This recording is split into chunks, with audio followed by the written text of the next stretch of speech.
This week on the New to You Show, New Since Part 3. Adam Green and Binki Shapiro.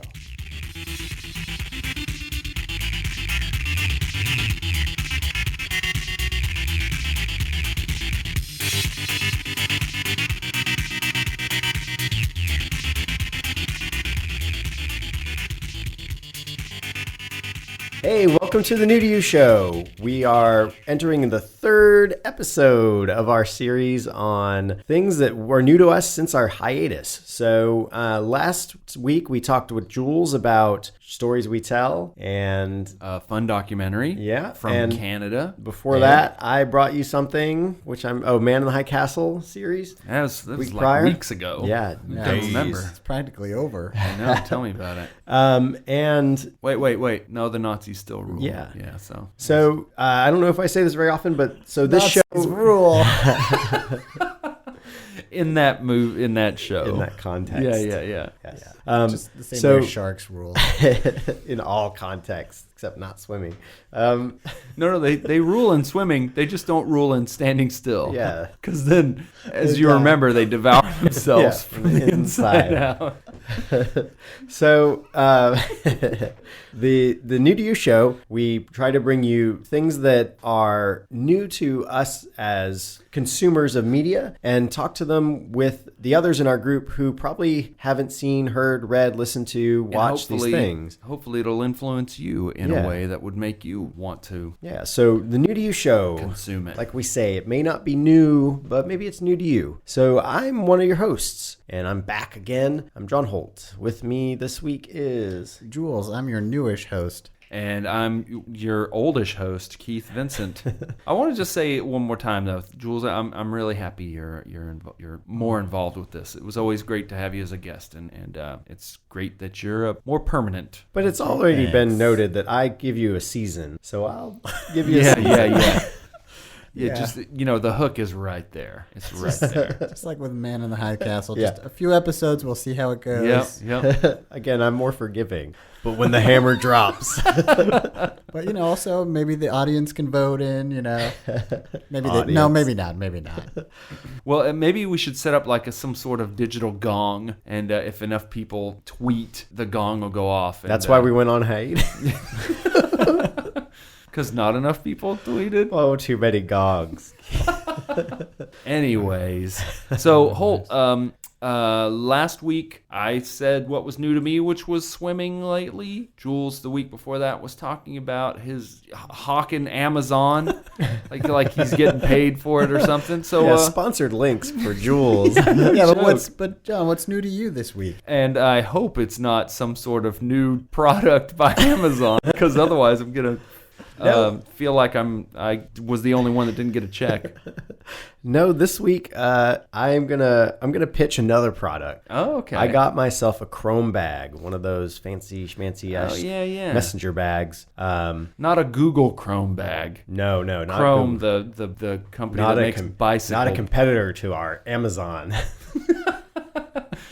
No. So this Did you order it from Amazon? No, I didn't. I ordered it from Chrome Industries because we're in New York and they have a hub store here and they delivered it directly. So you get it same day. Wow. Yeah, it's really nice. So the thing is, I have a lot of bags. Like at home, we have a bag. You got a lot of baggage. Yeah, a lot of baggage. You bring a lot of baggage to anything. But we have I have a backpack and I have a messenger bag and I have bags for games and all kinds of bags. And we have like a Matryoshka doll of luggage where you have a large suitcase and you open that suitcase and there's a smaller suitcase. Inside that suitcase are bags, like just shoulder bags and backpacks and all these travel bags. And you needed one more for the collection. So you need one more. One to rule them all. It's hard to find that right bag. Like I have a nice backpack I like for hiking and like travel stuff, but it's huge and being in New York, being on the subway, it's difficult. So I bring my laptop to work every day. I just needed something a little tighter that I can fit on my back that's not gonna be huge and I have to take off, because there's a whole etiquette on the subway now that they're enforcing, which I think is really good, about putting your bag down. But if my bag's not so bulky, I won't need to put it down. Well, the cool thing is, this is what I miss about, I used to have a bike bag a lot. And what I miss about it is when you are on a crowded subway, you can just scoot that sucker right in front. So it's like kind of like a big fat belly instead of like bump people in your back. And at least you're aware of where it is and whether or not it's hittable. Yeah. And, you can use it to hide, if you're getting aroused on the subway too.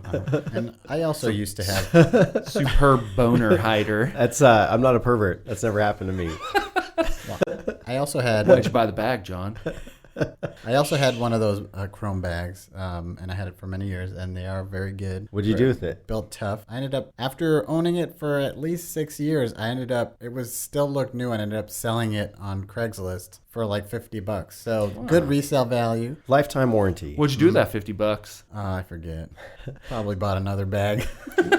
One of the signatures of these bags, the company I think initially started as a bike messenger bag company. One of the signature pieces is a belt buckle as the sort of buckle on the strap. A seat belt. Seat belt buckle. Yeah. And so that you have this sort of nice buckle. Yeah, but Jules was recounting a funny story that happened to him once. So I was wearing the bag, and I was getting on an elevator with a coworker, and I guess she was overcome with an urge that she fulfilled. She hit the button as we were stepping onto the elevator, and the bag just like fell right off of me, and everyone just like laughed. It was so that's something you got to look out for. Yeah, I'll watch that. Well, there's another strap that I'll click to me to good. extra secure it on there. Nice. But it's I also got a smaller one. They make pretty decent sized messenger bags, but I got one of the minis, which is gonna it's just about a little smaller than my back, but it's enough to carry my laptop and like a couple other things, but just not as big. And they're just super tough. They're waterproof.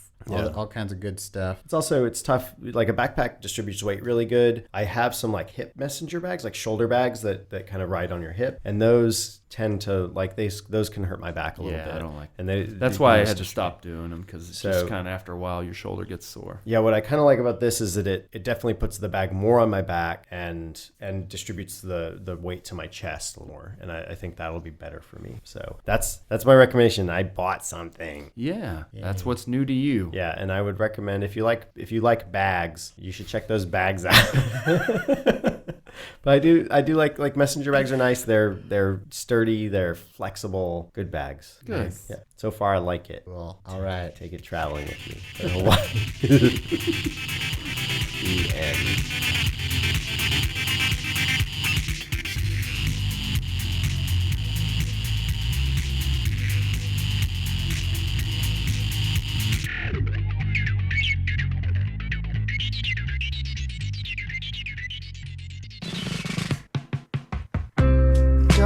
Ask for more. I said I'd stay. Be with me now. Let's see who we are Saturday. But don't ask for more. Don't ask for more.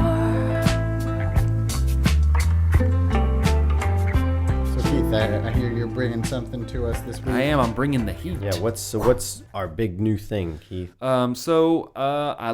I love music, so a lot of times when I find something new that, I listen to a lot of music, but often it's like, hey, there's a new Beirut record out, and I don't feel like I can really bring that to the table simply because, come on, you've heard of Beirut, I hope. But sometimes you're making a lot of assumptions. Sometimes I'll stumble across something that I feel like, you know what, this is worthy because it seems, I wouldn't say wholly new, simply because it's somewhat inspired by other music, but I feel like it's worthy of bringing to the New To You show. And so this week I bring to you, I lay on the table a record by a fellow named Adam Green and his singing duet partner Binki Shapiro. And there's a record called Adam Green and Binki Shapiro. Now Adam Green you might know from the Moldy Peaches. He was in that. He was one of the main forces behind that band, which I've believe was also a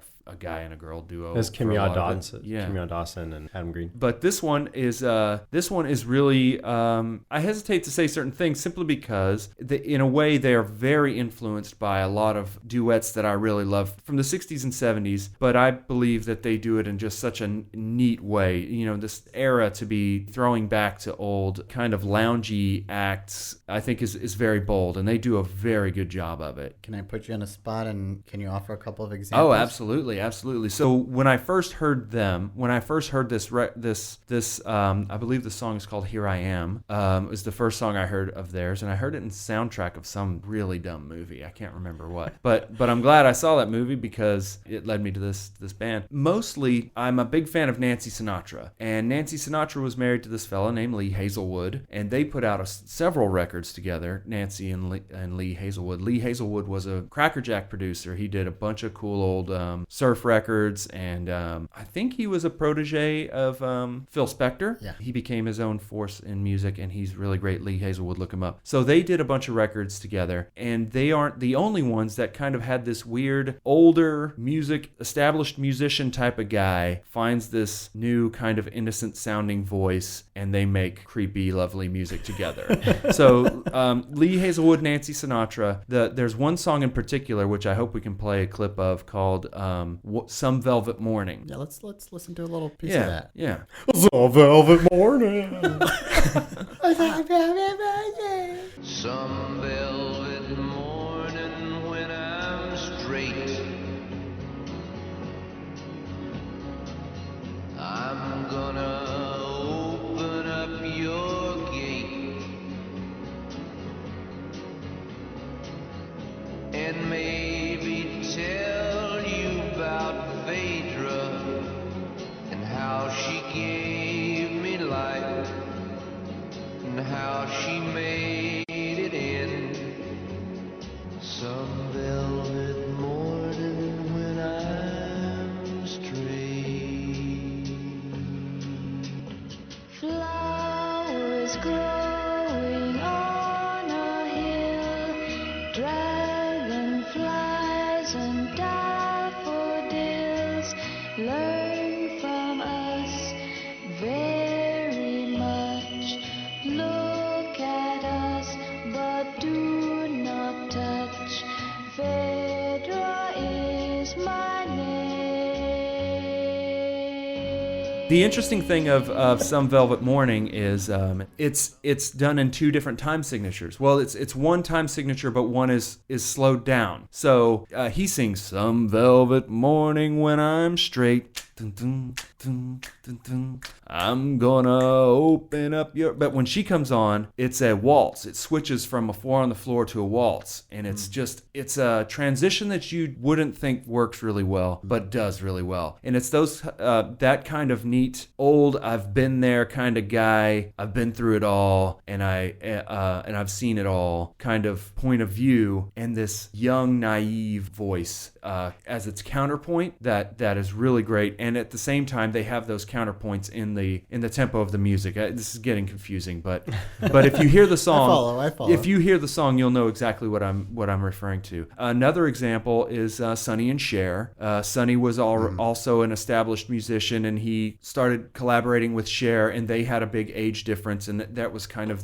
specifically on their TV show persona. He kind of played up the goofy part, but in reality, he was like much more the mover and the shaker early on. He was the established musical insider. And my third example, I'm sure you're very familiar with, is Serge Gainsbourg and Brigitte. Yeah. Well, He had a number of duets as well. Yes, he, but he had a whole series of young women. That exactly, he sang but with. it was that same sort of dynamic of overconfident, crusty man. yeah. But A bit of a crooner too. Yeah. without a doubt, and all these people can sing. I mean, they're all amazing musicians. musicians. Don't get me wrong. I'm kind of more referring to the dynamic between the characters that they're playing on these records. Well, I guess I'm also saying though the worldly crooning male, like the smoky voice guy, is like you're basing these duets. You're getting something that attracts women and something that attracts men, so that you get this young, like sexy, innocent woman and this like smoky older maybe guy. it's the double ideal. I don't know. It's like you're definitely aiming for two different demographics with that as well. And there's also just the tension of having a man and woman sing to each other and being about very each other. intimate. And often the lyrics are also about relationships and struggles and all that kind of stuff. Well, in a lot of cases, it's the one person speaking directly to the character of the other person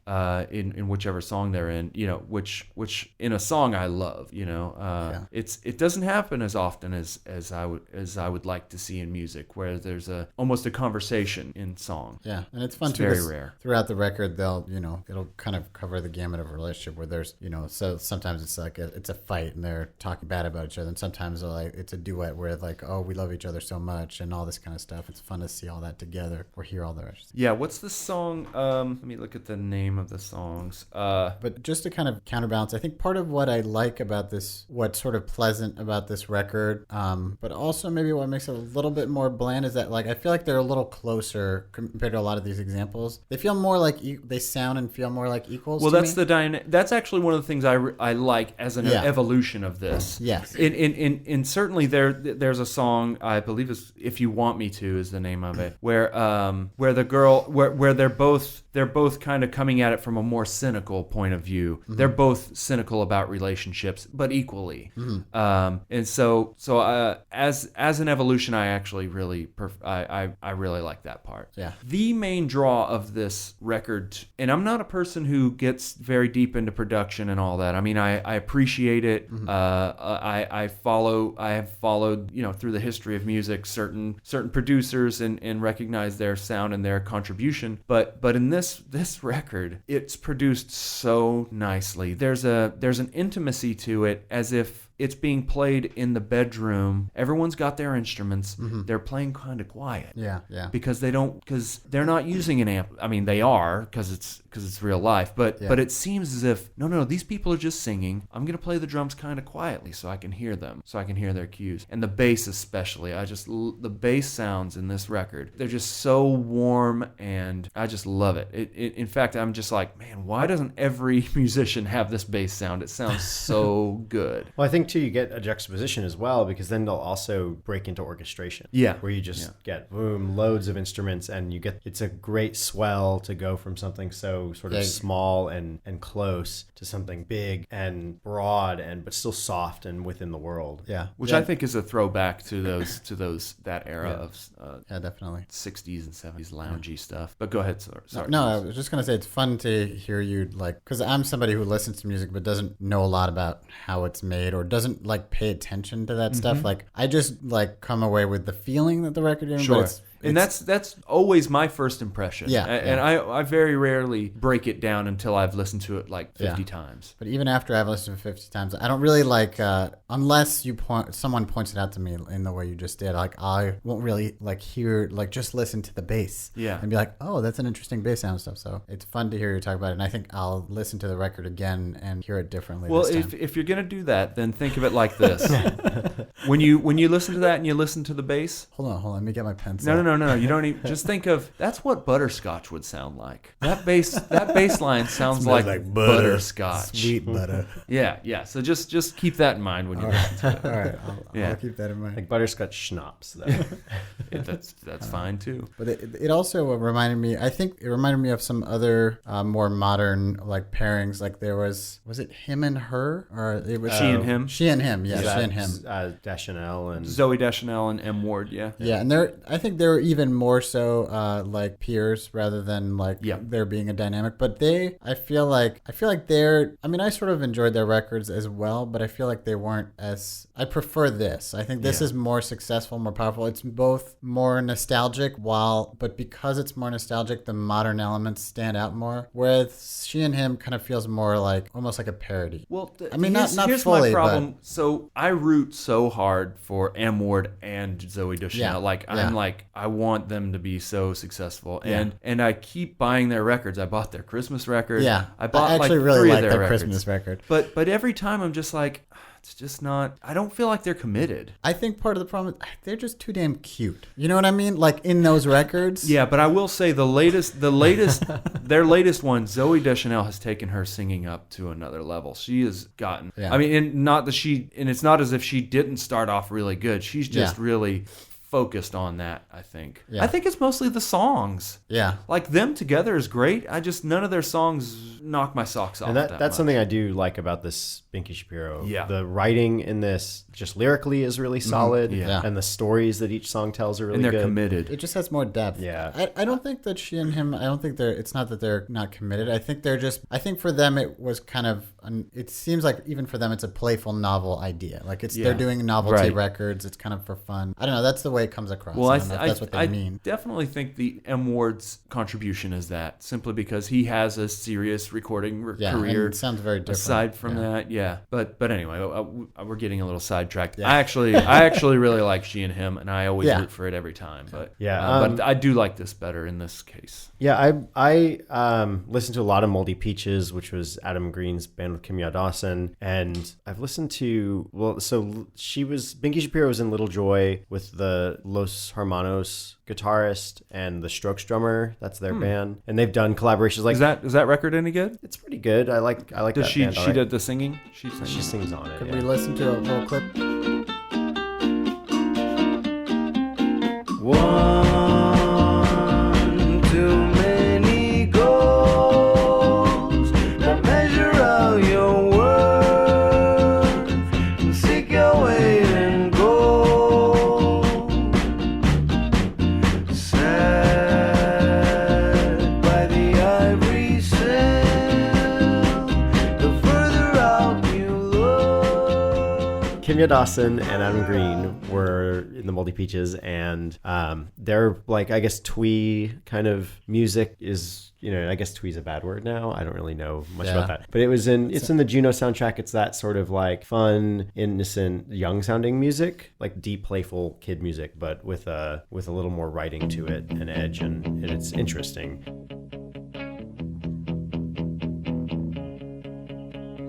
Indie boys are neurotic. Makes my eyes bleed. Tight black pants exotic. Some loving is what I need.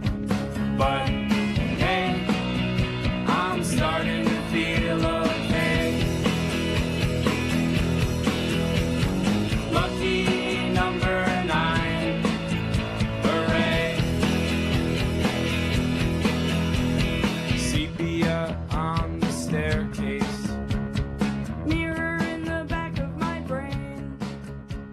Makes these So listening to Binki Shapiro and Adam Green, there's still a level of that in him, which is, it's something where I think I need to get used to it a little bit with this album, where sometimes it pulls me out when I hear him singing that, this world is kind of being built and there's this level of production, and his voice kind of goes, and the way the story gets told or the tone he uses can pull me a little bit into his style, which can have a little less gravity sometimes, or a different way of imparting information that can be at odds with some of the other tones they're trying to get across, but that also keeps it from being completely like a pastiche or something where they're just trying to straight up emulate or remake. Exactly. an Go ahead, album. Jules. Well, I was just gonna say, that's interesting because I didn't bring any of this baggage to the song. I didn't really notice that about it. Like I didn't. Every once in a what while I she will gets say- kind of thin too. Like they get very into the tone. Well, I will say this about both of those comments. One, it's not an easy task pulling off his vocal style that he has chosen for this, because the palette that they're kind of painting from is Serge Gainsbourg and Lee Hazelwood. So that's what I wouldn't have liked. What I would have liked a lot less is if he was almost doing an impression of them. Right. Because I don't think he could pull off the impression. Well, I mean, I don't want an impression. That's not what I want. But what I do like is that he did find a very his own distinctive voice, but it's got the same qualities of this confidence, this What kind of worldliness, like experience? Yeah. I've been, exactly. This world weary, but and I feel like that is in his voice, and I could see how that could turn people off a little bit because it's distinctive. So I definitely see where you're coming from, but from her point of view, while you're saying she got a little thin, I love that. And you can tell she knows what she's doing with singing, but she really chose to sing in a very almost naive way, and I mean that in the best of ways. I'm reminded of What? Lou Reed's band, Velvet Underground. Velvet Nico. Underground, not Nico, but the drummer when they did that In the Closet mix of the right. Okay. what's that song? Well, wait. Anyway, Exactly. Let's play a little clip of that right now. Yeah, let's do it. hold on, let's pause. I got no this. pausing. So The show is like a shark. I first If it heard about stops, this it's- album through. I heard about this album like probably just a week before you mentioned it to us, but I had listened to the EP. Wait, so alone. it wasn't new to you? Not 100%. Oh, man. Well, the thing is, I'd listened to like 2 songs from it because I had listened to their EP, which has this track Collage on the B side, which is my favorite of this collaboration. It's very like 60s car wash sounding, good song, and I found that through 24bit.com, which is a site I like for finding music stuff. It's where I find a lot So of was that covers. newer or older than the regular record? I think the EP came out before the record. It was like a teaser, and then they released the full record. Got it. And then I just listened to like a couple. There were a couple like tied. The first 2 tracks I think are like hits or the singles off of the album. Oh, so I just remembered it via the help of my phone. Velvet Underground's song "After Hours," In the Closet mix. Oh, 'Cause that if you is so close good. The door. I love that song to death. lasts Let's play a forever. clip from that song because Yep. it's so good. Yeah. Yeah. Do do do do do. 1, Do 2, house. 3. If you close the door, the night could last forever. Leave the sun shine out and say hello to never.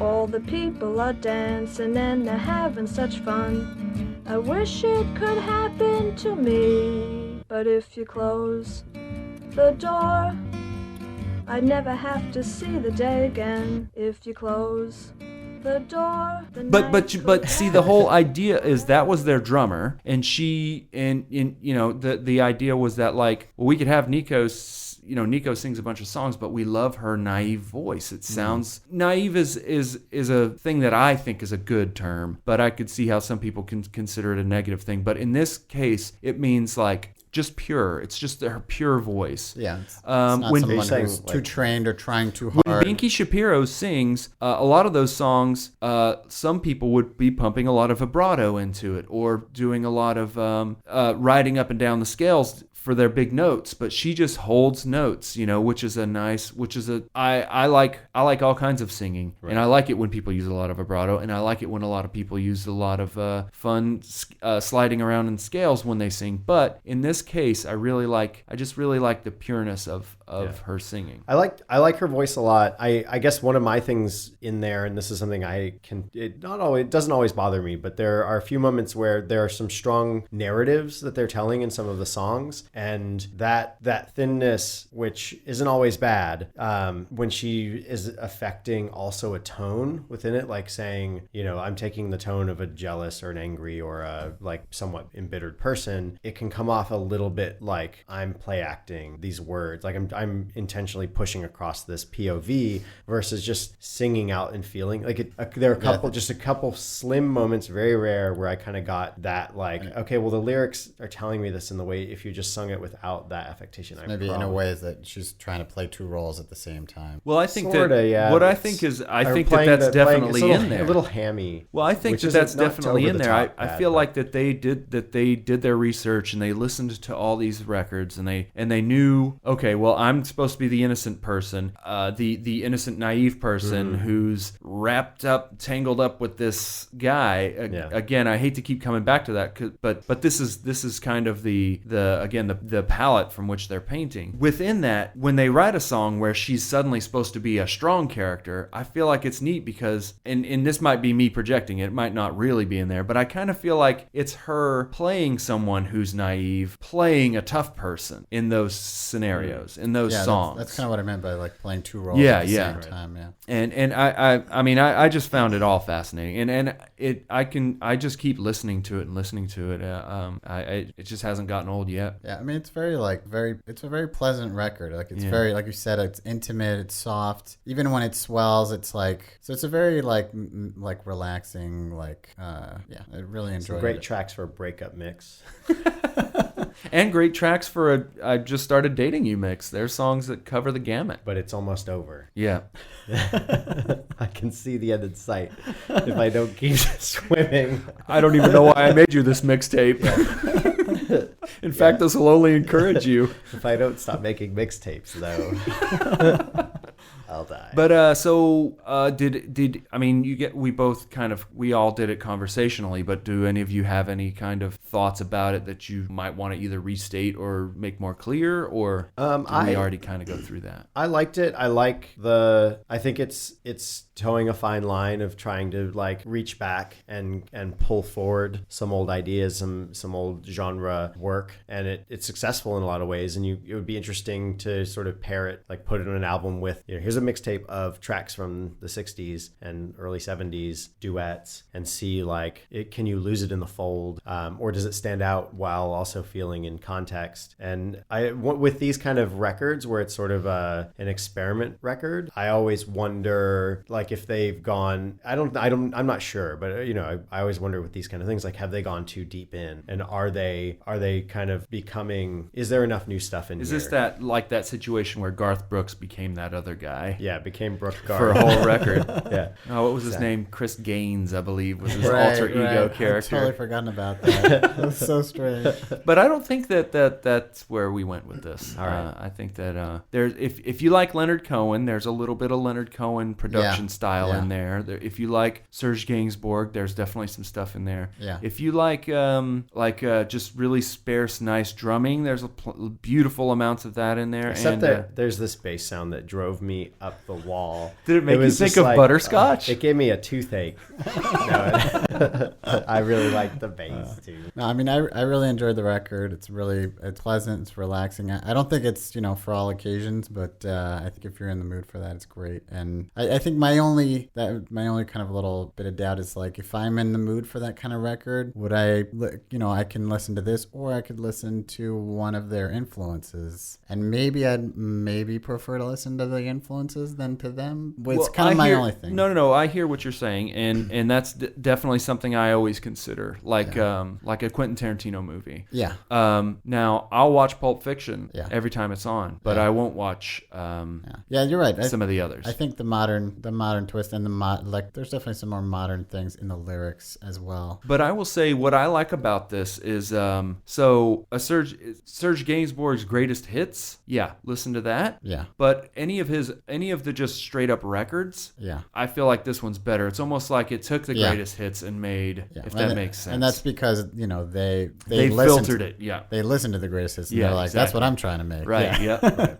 But absolutely. And I mean, I've only listened to the greatest hits, so that's why I'm sort of biased. Yeah. Like I'm judging them against their greatest hits. Exactly. Yeah. That's something too, though, is that when you listen to a greatest hits album, you kind of get you don't get the same crafted, like when you listen to an album, usually that album should have a concept and an arc or something, or some different tones or different moments in it. And this one, it was a little harder to discover the arc in it, which again, I've still really enjoyed listening to it. I listened to it a number of times, but I think that as an overall whole, there are parts like a lot of the songs blurred together for me in not a terrible way. And it, like if I mix them up though, they would still kind of blur a little bit because there's some similarities. And I think think I would lose. Especially like on my first couple of listens, it did kind of blend together, especially if I wasn't totally paying attention to it. But it did over time, like the individual songs started to come out. Right. And that's something that always happens. You know, when people, it's people always, oh, rap music sounds the same, or like, oh, it's just like, well, if you listen to surf music, the first 3 times you listen to that, No, man, that stuff always sounds the same. if you Don't listen try to to fool me. the K-Tel like best of surf music collections, the first 3 times you listen to it, you're like, it's all one song. You're but, all like, the more you listen to it, just like with the rap music, you get to know it. It all becomes you get to appreciate it. But thanks, Keith, for bringing us that record. I enjoyed it. I did too, and I recommend it. Yes. I do highly.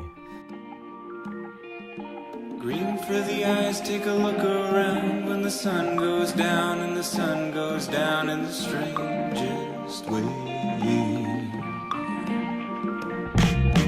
Wait for the light, gotta stop this thing, find a song to sing that is everything that I meant to say. I meant to say.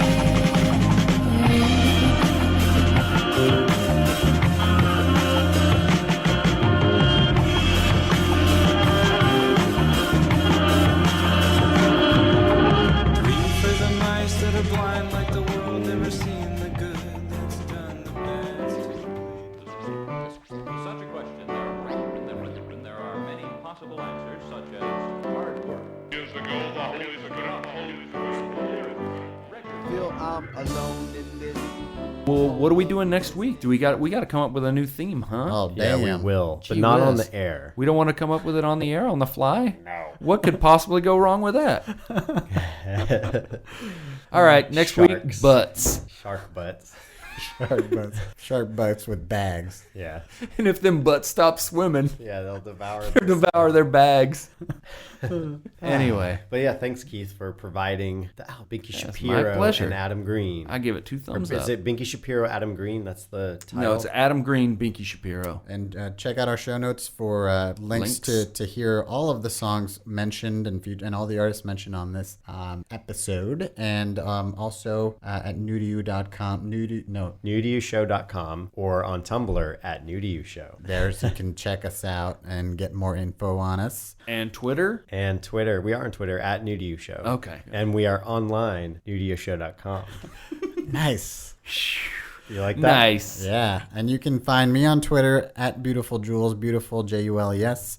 Hit me up if you got any questions. You can find me on Tumblr sometimes, where my where I put up my designs and art and We're going to stuff. make a Twitter for And you can Keith. ask him questions on Tumblr. It's a Tumblr feature. Ask him questions. I don't know if that's You have activated comments? on mine, is Oh, well, it? you better activate it. Yeah, or else how are they going to harass you? Yeah.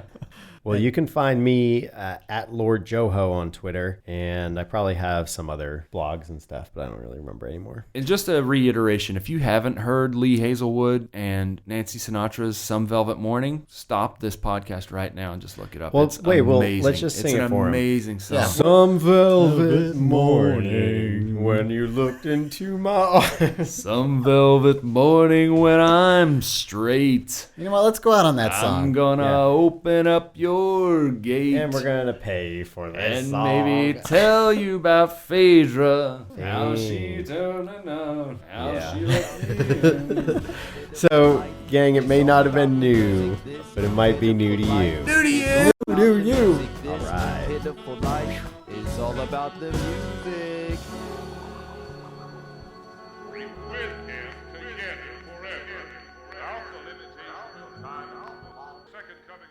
Sure. Na, na, na, na, na, na, Yeah, na, so na, you'll know na, na, na, na, Kimya na, Kimya na, Dawson na. and the Baldy Peaches and Adam Green were pretty big on the Juno soundtrack. Now let's start that part over because we'll cut the part out where I'm singing. That's all right. We'll just put it. No, I said No, the go Moldy Peaches and the thing.